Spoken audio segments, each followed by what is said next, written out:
This is 1949, right? I think it's FCC.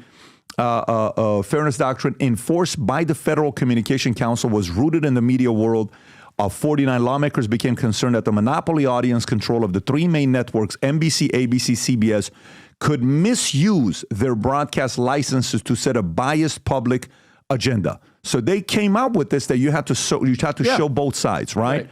And then later on, I think it's in 87 that you talk about. I think it is in 87 that this takes place. And this is where you said, we didn't know that Walter Cronkite was a liberal. He kept it to himself, but he was able to be balanced about it. And then when Dan Rather replaced him, right? Was this a bad idea for us to get rid of this in 87? It was inevitable. Why is that? Because you can't police all the media. It's impossible. Who could do that? So once the media started to make a lot of money, now remember, when CBS and ABC and NBC started, they weren't in business to make money. They weren't making much money. But once talk radio started and the media companies started making big money, then the media companies basically said, oh, we're going to do what we want. And you're not going to impede. And the federal courts basically upheld the freedom of expression, freedom of press. So it was impossible to contain it. It just got out of control. And you couldn't today, because social media today is far more powerful than corporate media. See, people don't know that. That's what I'm trying to get across to Trump.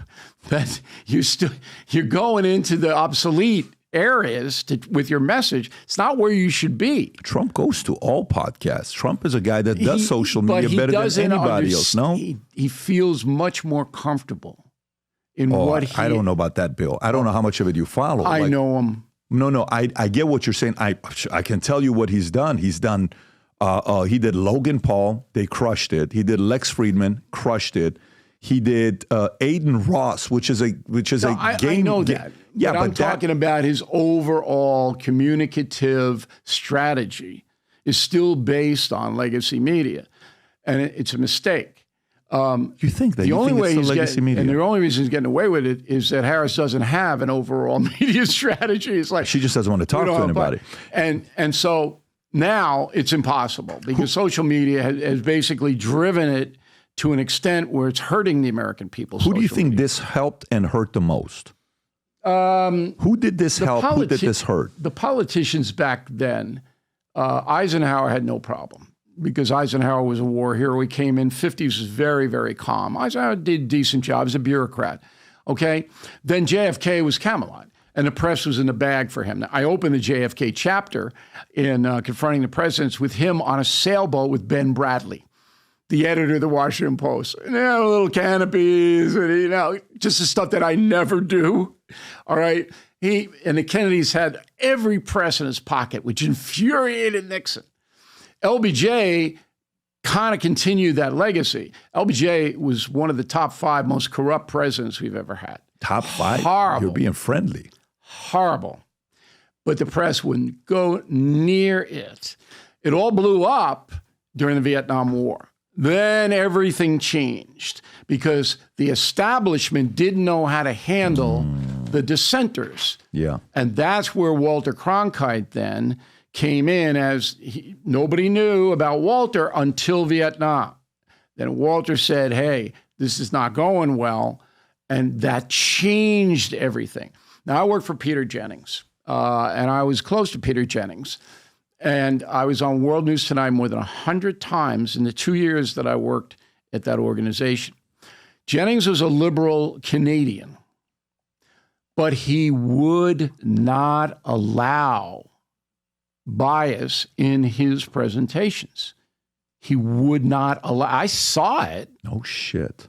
Because the APs of his show would throw in his stuff in all the time, all his crazies, and Jennings go, boom, take it out. I talked to him about it. I said, people think that, he goes, I have my social opinions, but we're going to do straight. And I work for Dan Rather. He was not that way. Rather would shade it left. And all of us knew it. And we were going, ooh, I don't know. Because we had to submit our scripts as correspondents to an editing process. And we'd come back, take stuff out. And I go, wait, that's, Jennings never did that. And one time a guy tried it, and I called him. I said, "Hey, Peter, I want you to look at my script. They're trying to take this out. It's absolutely 100% true." He goes, not coming out.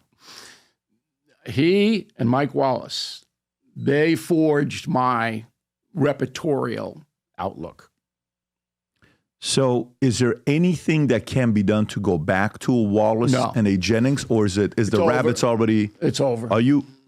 It's over. And it's more because of social side, not even the news side. No, social it's because of the corporations. They don't want those people anymore.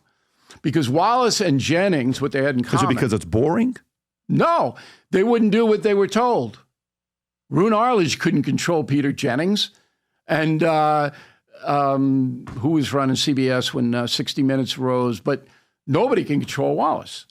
So corporations don't want those kind of guys. They want, this is what you say, and here's the check. And believe me, they'll say it for the money. Is there anybody today that's doing it that's not taking a check and that's not doing it for the money? Like who would you put at the Jennings and Wallace level today? You know, you might find this interesting. Sean Hannity doesn't take any crap. He's wealthy enough and successful enough that if you go into Hannity and you say this, Hannity go, blank you.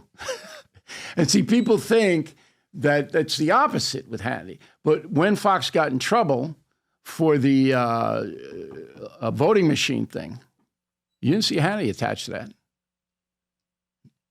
Why not? Because he wouldn't do it.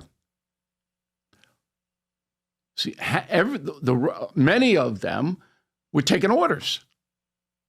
Oh, this is going to alienate our base. You can't say this. Hannity never did that. Interesting. Did you ever meet Cronkite? Yeah, oh yeah. I met Walter. Was there a relationship? Yeah, he hated my guts. Or did he really? Oh, come on, I was a cocky guy. He was totally opposite from him. Are you kidding? Like, did you have a private interaction where he called you out, or no? Was it just No. Hey, he was always respectful. None of those old guys, Andy Rooney or Cronkite or Severide or any of those guys. I didn't work with them. I came in with Rather, but I run into them. They thought I was like, who is this? Damon the Omian 5. The Omen. It's like, because I was really cocky, you know, and I guess I still am, but not to the extent that I was. How about Rush? Anything with Rush or no? No, I never knew him. He called me Ted Baxter on his radio program because he didn't, I guess, have much respect for my intellect. But I kind of took it as a compliment. That Mary Tyler Moore is one of my favorite shows, classic. And if I can be a part of that in any way, I'm fine with it. So Limbaugh would go on and go, Ted Baxter on Fox News, and that was me. And the reason he did that is because I didn't uphold the conservative line all the time. I didn't. And he didn't like that. He wanted doctrinaire. I wasn't. So I became Ted Baxter. I think Ted Knight had to leave the country after that happened. This is the USA gear, limited edition for the rest of the year. If you love America, sport this USA gear. On the side, it says Future Looks Bright. On the back, it says Valuetainment. On the side, it's got the American flag. We got the shirts. We got the flip-flops. These are the only flip-flops I wear when I'm at the house and walking the dogs. It feels amazing with the gel in it. So if you love America, if you believe the future looks bright, if you love Valuetainment, click on the link above or below. Go wear some of the gear and tag us because we share the pictures on the podcast all the time. So go to vtmerch.com and place your order. So if you like this clip and you want to watch another one, click right here. And if you want to watch the entire podcast, click right here.